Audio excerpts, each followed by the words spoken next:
నమస్తే గురుగారు. నమస్కారం అమ్మా. గురుగారు, ఈ ఆగస్ట్ నెలలో కుంభరాశి వారికి గ్రహస్థితి అన్నది ఏ విధంగా ఉండబోతుంది అసలు? తప్పకుండా. ఓం శ్రీ గురుభ్యో నమః. కుంభరాశి వాళ్ళకి జన్మ శని, అలానే ద్వితీయంలో రాహు యొక్క సంచారం, చతుర్థ స్థానంలో గురువు, చతుర్థ స్థానంలో కుజుడి యొక్క సంచారం, అలానే షష్టమంలో రవి యొక్క సంచారం, అంటే మొట్టమొదటి 12 రోజుల వరకు. తర్వాత సప్తమ స్థానంలోకి రవి బుధ శుక్రుడు యొక్క సంచారం జరుగుతుంటుంది. అయితే ఈ రాశి వాళ్ళకి అష్టమ స్థానంలో కేతు యొక్క సంచారం కూడా ఉంది. కుంభరాశి వాళ్ళకి జన్మశని యొక్క ప్రభావం అనేది వక్రస్థితిలో ఉండటం వల్ల కొద్దిగా మేలు చేస్తుందని చెప్పుకోవచ్చు. అంటే శని తిరోగమనంలో ఉండటం, వక్రస్థితిలో ఉండటం వల్ల కుంభరాశి జాతరలో కొంత లబ్ధి జరిగే అవకాశాలు ఉండటం, అలానే కొంత ఆత్మవిశ్వాసం బాగా పెరగటం, అన్ని రంగాల్లో కొంత పురోగాభివృద్ధి సాధించే అవకాశం ఒకటి ఉంది. అంటే వక్రస్థితి, జన్మశని కంటే వక్రస్థితి అనేది కొంచెం బెటర్గా ఉంటుంది. అలానే కొన్ని ఆదాయ వనరులు కొంత గణనీయంగా పెరుగుతూ ఉంటాయి. అంటే శని యొక్క ప్రభావం వల్ల అంటే కొన్ని మానసికంగా ఒత్తిడి ఉంటుంది, ఒక పని చెడిపోయినట్లుగా అవకాశాలు ఎక్కువ ఉంటాయి. అంటే కోపము ఆవేశం బాగా పెరుగుతుంటుంది. ఇక్కడ ద్వితీయ స్థానంలో ఏదైతే రాహు వల్ల కోపము ఆవేశం పెరగటం ఒకటి, జీవితంలో కొంత అడ్డంకులు, పనులలో కొంత ఆలస్యం జరిగే అవకాశాలు ఎక్కువ ఉంటాయి. అంటే ఆలస్యం విషయంలో కూడా కొంత మనం జాగ్రత్తగా ఉండాలి. అగౌరవం అంటే మధ్యవర్తిత్వం అనేది ఉండకూడదు. కొన్ని కుటుంబంలో కూడా చిన్న చిన్న కలహాలు వచ్చే అవకాశాలు ఎక్కువ ఉంటాయి. అంటే విద్యార్థులకి కొంత ఏకాభిప్రాయము ఒకటి, ఏకాగ్రత చాలా అవసరం. వేరే వ్యాపకాల మీద లేకుండా విద్యార్థులు చదువు పట్ల శ్రద్ధ పెట్టడం అనేది చాలా మంచిది. స్త్రీలకు వచ్చే అనుకూలమైన వాతావరణం ఉంటుంది. విద్యార్థులు తప్పకుండా దక్షిణామూర్తి శ్లోకాన్ని పఠించడం చాలా మంచిది. అలానే స్త్రీలకు మానసికంగా ఒత్తిడి ఉంటుంది కాబట్టి చంద్రుడి యొక్క ఆరాధన చేయాలి. అంటే సైకలాజికల్ ఇష్యూస్, మెంటల్ డిజార్డర్ ఉండే అవకాశాలు ఎక్కువ ఉంటాయి. అలానే చతుర్థ స్థానంలో గురువు యొక్క సంచారం, చతుర్థ స్థానంలో గురువు యొక్క సంచారం వల్ల ఆదాయానికంటే కూడా కొంత మించిన ఖర్చు అయ్యే అవకాశాలు ఉంటాయి కుంభరాశి వాళ్ళకి. మనం ఎంత ఆదాయం వస్తూ ఉంటుంది, ఆదాయం కొన్ని గ్రహాల వల్ల ఆదాయం వస్తుంటుంది మారటం వల్ల, కానీ గురువు బాగలేకపోవడంలో వ్యయం జరిగే అవకాశాలు ఉంటాయి.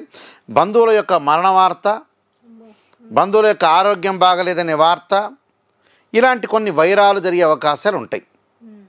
అలానే వీళ్ళకి వచ్చేటప్పటికల్లా చతుర్థ స్థానంలో కుజుడు యొక్క సంచారం, అంటే వాహన సౌఖ్యం అనేది ఉండదు. వాహనాల మీద వెళ్ళేటప్పుడు శ్రద్ధ పెట్టి ముందుకు వెళ్ళాలి. దానితో పాటు వీళ్ళు కుంభరాశి వాళ్ళకు వచ్చేటప్పటికల్లా మనకి సప్తమ స్థానంలో శుక్రుడు యొక్క సంచారం, అంటే శుక్రుడు యొక్క సంచారం సుఖాన్ని అనుభవిస్తారు కానీ, ఆనందాన్ని అనుభవిస్తారు కానీ, బట్ వివాహ ప్రయత్నాలు ఎవరైతే చేస్తుంటారో అలాంటి వ్యక్తులకి కొద్దిగా లేటుగా జరిగే అవకాశాలు ఉంటాయి. అంటే ఆగస్టులో జరిగే అవకాశాలు తక్కువగా ఉంటాయి. అంటే ప్రయత్నాలన్నీ కూడా సఫలీకృతం కావు అని అర్థం. అలానే ఆందోళన చెందాల్సిన పని లేదు. మరొక మాసంలో జరిగే అవకాశాలు ఉంటాయి. ఇదే కంటిన్యూ అయ్యే అవకాశాలు ఉండదు. కాబట్టి కొన్ని ఆటంకాలు లేకుండా కొంత భయం కలిగే అవకాశాలు ఎక్కువ ఉంటాయి. భయం కలిగే అవకాశం ఒకటి, కొన్ని ఆరోగ్యపరంగా కొన్ని ఇబ్బందులు కలిగే అవకాశాలు ఉంటాయి. కాబట్టి కుంభరాశి వాళ్ళు కొద్దిగా జాగ్రత్త వహించాలి. స్త్రీలతో కానీ, స్త్రీలు మగవాళ్ళతో కానీ, మగవాళ్ళు స్త్రీలతో కానీ కొన్ని గొడవలు పెట్టుకునే సందర్భాలు ఏర్పడే అవకాశాలు ఉంటాయి. అంటే ఆ గొడవల విషయానికి వెళ్లకుండా ఉండటం అనేది చాలా మంచిది. అంటే అనవసరమైన వాటిల్లో వేలు పెట్టడం అనేది మంచిది కాదు. అలానే ఇక్కడ బుధుడు యొక్క సంచారం ఉంది. మరి వ్యాపారం చేయొచ్చా? బుధుడి వల్లే వ్యాపారం చేసేది ఏ మనిషి అయినా.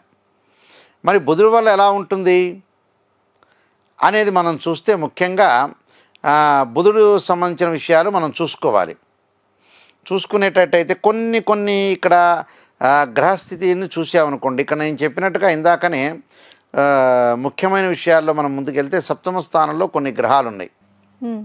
సప్తమ స్థానంలో కొన్ని గ్రహాలంటే ఏమిటి? నేను ఇందా చెప్పినట్టుగా బుధుడు ఉన్నాడు. వ్యాపారం అనేది ప్రారంభం చేయకపోవటం మంచిది. నూతన వ్యాపారం, కొత్త వ్యాపారాలు ఏమీ వద్దు. ఉన్న వ్యాపారాన్ని జాగ్రత్తగా కొనసాగించుకొని ముందుకు వెళ్ళాలి.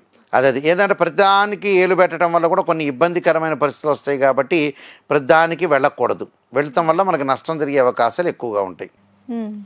అలానే కొన్ని పనులు చేసేటప్పుడు కోపాన్ని అదుపులో ఉంచుకోవటం, అలానే ఉద్యోగం పనిచేసేటట కొన్ని ఉద్యోగాలు కోల్పోయే స్థితికి వస్తారు వీళ్ళు. ఎక్కడైతే ఉద్యోగం చేస్తున్నారో వాళ్ళ యొక్క అధికారుల యొక్క ఆగ్రహం ఉంటుంది. కానీ వాళ్ళతో అధికారులతో వ్యవహరించే తీరులో కొన్ని మార్పు చేసుకొని ముందుకు వెళ్ళాలి. దానితో పాటు అడ్డంకులు రాకుండా పెను సవాళ్ళని ఎదుర్కొనే అవకాశాలు ఎక్కువ ఉంటాయి. ఆకస్మికంగా ఖర్చులు, బడ్జెట్పై శ్రద్ధ పెట్టడం, తొందరపడి నిర్ణయాలు తీసుకోకూడదు, అకాల భోజనం, స్వదేశానికి వచ్చే అవకాశాలు కూడా ఉంటాయి విదేశం వాళ్ళు, అక్కడ ఉద్యోగరీత్యా ఇబ్బందులు కలిగి. కాబట్టి ఇవన్నీ కొన్ని నెగిటివ్ థాట్స్ అనేవి ఉన్నాయి. నెగిటివ్ను చెప్తేనే మనం పాజిటివ్ చేసుకోవడానికి అవకాశం ఉంటుంది. చాలామంది అభిప్రాయం ఏం చేస్తుంటారంటే ప్రజల్లో అన్ని పాజిటివ్ రిజల్ట్స్ అనేవి ఉండవు ఎప్పుడు కూడా జీవితంలో. అంటే మనిషి పుట్టిన తర్వాత చనిపోయే వరకు కూడా అన్ని మంచి జరుగుతాయా? మంచి జరగవు.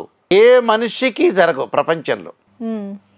ఏ మనిషికి కూడా నాకు అంతా కరెక్ట్ జరుగుతుందన్న మనిషి భూమి మీద ఎవడు లేడు. ఏదో ఆరోగ్యం ప్రాబ్లం అవుతుంది, మనిషి చనిపోతాడు, సంతానపరంగా రకరకాల ఇబ్బందులు జరుగుతుంటాయి. ప్రతిదీ పాజిటివ్ ఎప్పుడూ జీవితంలో ఏ ఒక్క మనిషిని కూడా చూపించలేరు. అవును. మీరు మనకి శివపురాణంలో వాటిల్లో మంజునాథ్ సినిమా చూసారో లేదో, చూసిన తర్వాత ఏ మనిషి ప్రతి ఇంటికి వెళ్ళి ఆ మనిషి చనిపోయిన వ్యక్తి ఎవరైనా ఉన్నారా ఆ ఇంట్లో గతించిన కాలంలో వాళ్ళ ఇంట్లోంచి ఆవాలు తీసుకురమ్మని అంటాడు. ప్రతి ఇంటికి వెళ్తాడు మంజునాథ్. వెళ్ళిన తర్వాత ఆవాలు ప్రతి ఇంట్లో, మీ ఇంట్లో గతించిన వాళ్ళు ఎవరన్నా చనిపోయిన వ్యక్తులు లేకపోతే ఆవాలు ఇవ్వండి అంటాడు. ఇవ్వగలిగాడా? ఇవ్వలేడు. అంటే ఎక్కడొక్కడ చనిపోయిన వ్యక్తులు ఉంటారు, కష్టాలు ఉంటాయి. కానీ మన వాళ్ళు ఎవరైనా సరే రాశి ఫలాల్లో నెగిటివ్ తీసుకోవాలి, పాజిటివ్ తీసుకోవాలి. నెగిటివ్ ఉందంటే దాన్ని పరిష్కారం చేసుకొని ఆ మాసంలో మనం జాగ్రత్త తీసుకొని ముందుకెళ్తే వాడే స్థితప్రజ్ఞుడు అవుతాడు. డౌట్ ఏం లేదు ఆ విషయంలో. వీళ్ళు కొన్ని పరిహారాలు చేసుకొని ముందుకు వెళ్ళాలి. ఎలాంటి పరిహారాలు చేసుకుంటే ఈ రాశి వారు మంచి? శని యొక్క ఆరాధన చెయ్యాలి. నీలాంజన సమాభాసం రవిపుత్రేమాగ్రజం ఛాయా మార్తాండ సంభూతం తం నమామి శనైశ్చరం అనే మంత్రాన్ని నువ్వులు దానం చేయటం. ఏ రోజు గురుగారు? శనివారం రోజున. మానసికంగా స్త్రీలకు ఒత్తిడి లేకుండా ఉండటానికి క్షీరపుత్రాయుధి అమృతతత్వాయుధిమే తన్నో చంద్ర ప్రచోదయాత్ అనే మంత్రాన్ని, అలానే దక్షిణామూర్తి స్తోత్రాన్ని వీళ్ళు విద్యార్థులు చదవటం ప్రతిరోజు కూడా, సరస్వతీదేవి యొక్క ప్రార్థన చేయటం చాలా మంచిది. అలానే కుజుడి యొక్క ఆరాధన, సుబ్రహ్మణ్య స్వామి యొక్క ఆరాధన చేస్తే చాలా సరిపోతుందమ్మా. చాలా చక్కగా చెప్పారు గురుగారు. ధన్యవాదాలు. నమస్కారం.